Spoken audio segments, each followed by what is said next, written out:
hallar el volumen del cuerpo engendrado al girar alrededor del eje X la superficie comprendida entre las parábolas y igual a x al cuadrado e y igual a raíz de x. Solución. Tenemos y igual a x al cuadrado y también y igual a raíz de x. Dibujamos el eje de las ordenadas, el eje de las abscisas, graficamos la curva x al cuadrado y la curva raíz de x. Ahora lo que tenemos que averiguar es dónde se cortan ambas curvas. Por lo tanto, necesitamos esta intersección y esta. Son dos soluciones. Entonces, escribimos x cuadrado es igual a raíz de x. Como raíz de x está en el primer cuadrante, x es positivo. Entonces, podemos elevar al cuadrado, quedando x a la cuarta igual a x. Despejamos dejando una ecuación homogénea, factorizamos, quedando x igual a 0 o x igual a 1. Entonces, los puntos en que se interceptan ambas curvas son el 0 y el 1.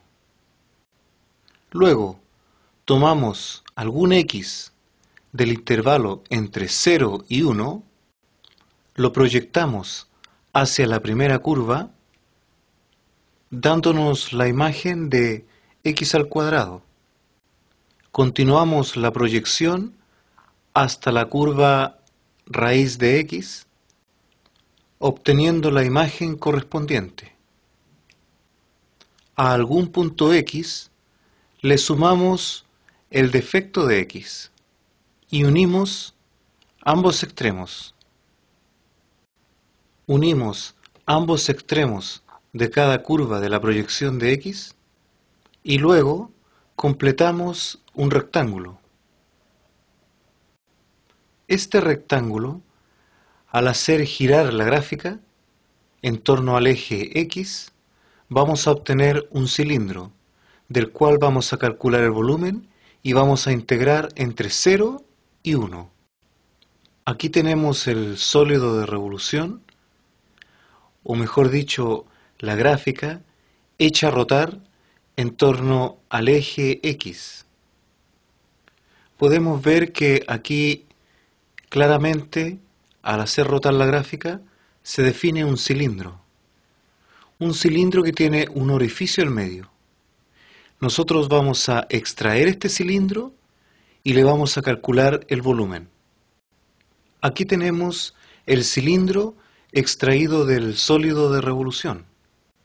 Sabemos que el volumen de un cilindro es pi por el radio al cuadrado por la altura.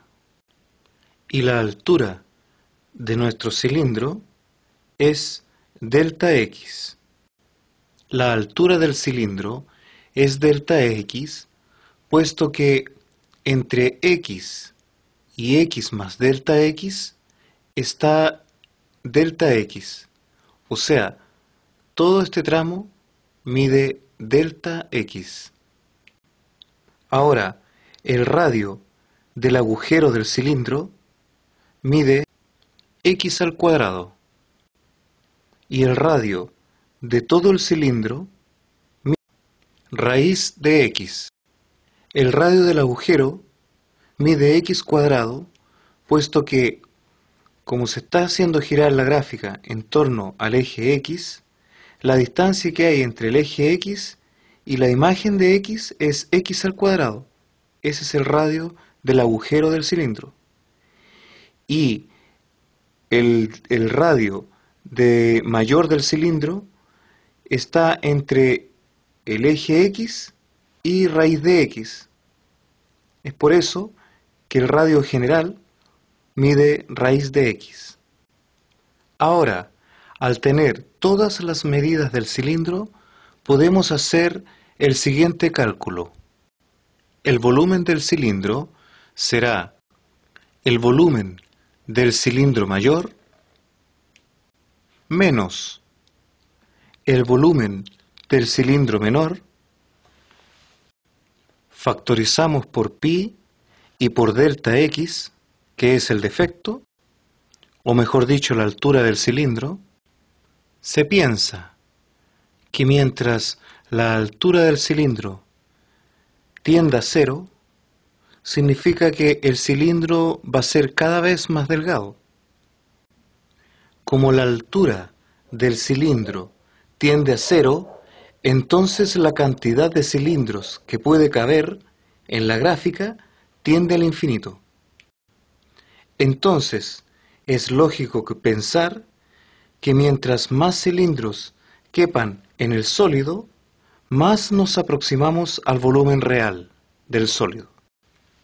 Entonces, como el ancho del cilindro lo hacemos que tienda a cero, obtenemos la siguiente diferencial. Esta diferencial la integramos utilizando límites de integración entre 0 y 1.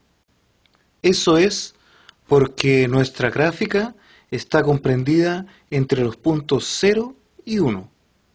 Entonces vamos a sumar todos los volúmenes de los cilindros que se dan entre este intervalo. Tenemos que el volumen es igual a pi por la integral de x menos x a la cuarta en d de x. Al integrar esto nos quedando pi por x al cuadrado dividido por 2 menos x a la quinta dividido por 5 evaluado entre 0 y 1. Y esto nos da 3/10 de pi unidades cúbicas. Finalmente, obtenemos el volumen del sólido.